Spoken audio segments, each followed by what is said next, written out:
চিকিৎসক তথা বিজেপি নেতা অর্চনা মজুমদার এই মুহূর্তে আমার সঙ্গে রয়েছেন। অভিজ্ঞদের বিরুদ্ধে বিভাগীয় তদন্তের নির্দেশ, পালা বদলের পর আমরা দেখছি একের পর এক পদক্ষেপ, অভয়াকাণ্ড। আসল ঘটনা ঠিক কি ঘটেছিল সেই সত্যিটা এবার সামনে আসবে, কি মনে করছেন? দেখুন, নতুন করে ফাইল করলে অভিজ্ঞদের অ্যারেস্ট ব্যাপারটা আমার তো মনে হয় ব্যক্তিগতভাবে এটা অনেক আগে প্রথম দিনে হওয়া উচিত ছিল।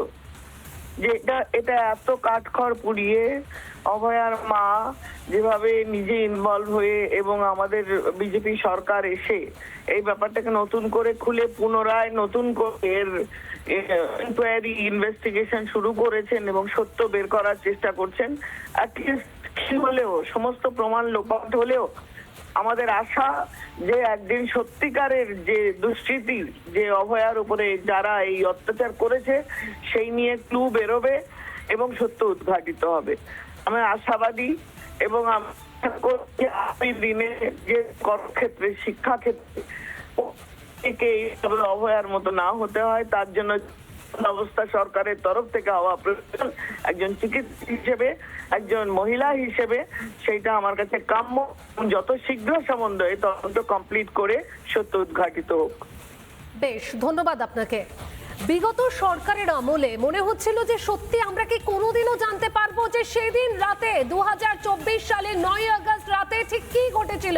কিন্তু রাজ্যে পালা বদলের পর আমার মতন আপনারা প্রত্যেকেই হয়তো আশার আলো দেখতে পাচ্ছেন। আমরা বিভিন্ন চিকিৎসকের সঙ্গেও কথা বললাম, প্রত্যেকেই কিন্তু আশার আলো দেখছেন যে সেদিনকে আরজি করে ঠিক কি ঘটেছিল অভয়ের সঙ্গে সেই সত্যিটা বোধহয় এবার আস্তে আস্তে সামনে আসবে। কারণ বৃহত্তর একটা ষড়যন্ত্র যেখানে প্রমাণ লোপাটের চেষ্টা চালানো হয়েছিল লাগাতার।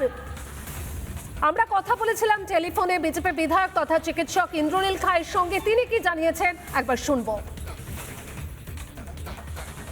থ্রেড কালচারের হোতা যারা ছিল, সে অভিজ্ঞ বলুন বা আরো কিছু নাম প্রকাশ্যে আসবে খুব শীঘ্রই। তারা দিনের পর দিন ধরে স্বাস্থ্য দপ্তরে ঘুঘুর বাসা বানিয়েছিল বিভিন্ন ভাবে, যেখানে সিনিয়রদের পোস্টিং থেকে শুরু করে ট্রান্সফার সব জায়গায়, সেখানে নানা ধরনের ইলিগ্যালিটি আনএথিক্যাল কাজ করে বেড়াতো। ইভেন যে এমডি এন্ট্রেন্স, সেখানে দেখা গেছে যে অবৈধভাবে কেউ এমডি সিট পেয়ে যাচ্ছে।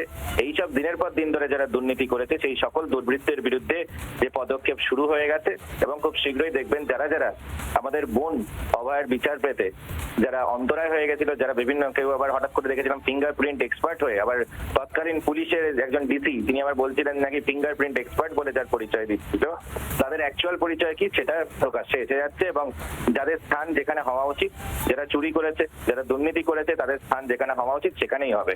কোনোভাবে আর এই থ্রেড কালচার, কোনোভাবে এই দুর্নীতি আর এই যে ঘুঘুর বাসা চালিয়ে যাচ্ছিল সেগুলো আর চলবে না। অভিজ্ঞদের বিরুদ্ধে বিভাগীয় তদন্তের নির্দেশ রাজ্যপাল আর.এন. রবির। অভয়াকাণ্ডের পর সাসপেন্ড এসএসকেএম এর পিজিটি। অভয়াকাণ্ডে আগে সাসপেন্ড করা হয়েছিল অভিজ্ঞদেরকে ফিঙ্গারপ্রিন্ট বিশেষজ্ঞ বলে দাবি।